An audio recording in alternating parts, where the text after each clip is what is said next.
আমাদের উদ্দেশ্যই ছিল যেন সরবরাহের একটা ঘাটতি তৈরি হয়, কারণ সরবরাহের ঘাটতি যদি তৈরি হয় তাহলে পণ্যের দাম বাড়বে, এছাড়া তো দাম বাড়ার কোনো রাস্তা নেই। লবণ সরকার যে দিয়েছে এটা আরো 15 দিন আগে তাদের ট্রেনিং এর ব্যবস্থা করে যে এইভাবে আমরা লবণটাকে প্রসেস করে মূলত গ্রামের থেকে শহর পর্যন্ত এসেছে, এদেরকে কোনো ট্রেনিং এর ব্যবস্থা করা হয়নি।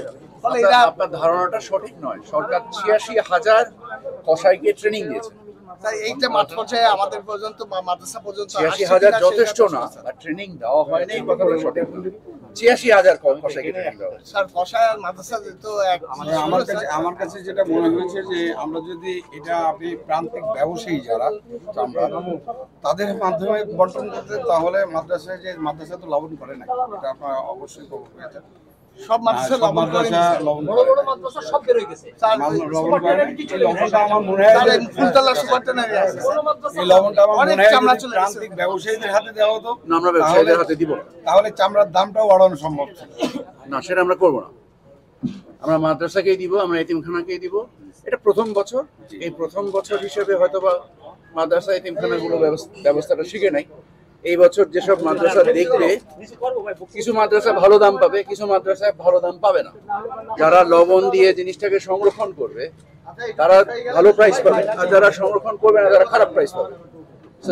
যেভাবে কৃষকরা দেখে যে পাশের খেতে ভালো ফলন হলে ওই বীজ তারা ব্যবহার করে, অনুরূপভাবে সামনের বছর দেখবেন এটা আরো মানুষ আগ্রহী হবে। আমার ধারণা এটাতে উপকার হবে। কিন্তু আপনারা কি মানে সরবরাহ ঘাটতি দেখছেন?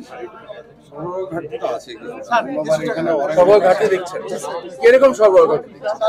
গত বছরের তুলনায় এবছর ৩০% মাল সরবরাহ এক্স্যাক্টলি, আমরা তাই চাইছি।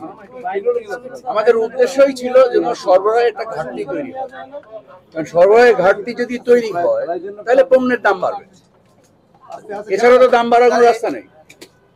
আপনারা যদি দেখেন সরবরাহের ঘাটতি, তখন আপনার মালের চাহিদা তৈরি হবে, আর যদি সরবরাহ বেড়ে যায় তাহলে মালের চাহিদা কমে যাবে।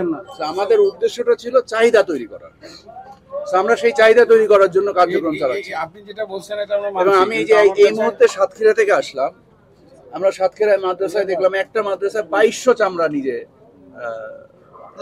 সংরক্ষণ করেছে, খুবই সুন্দরভাবে।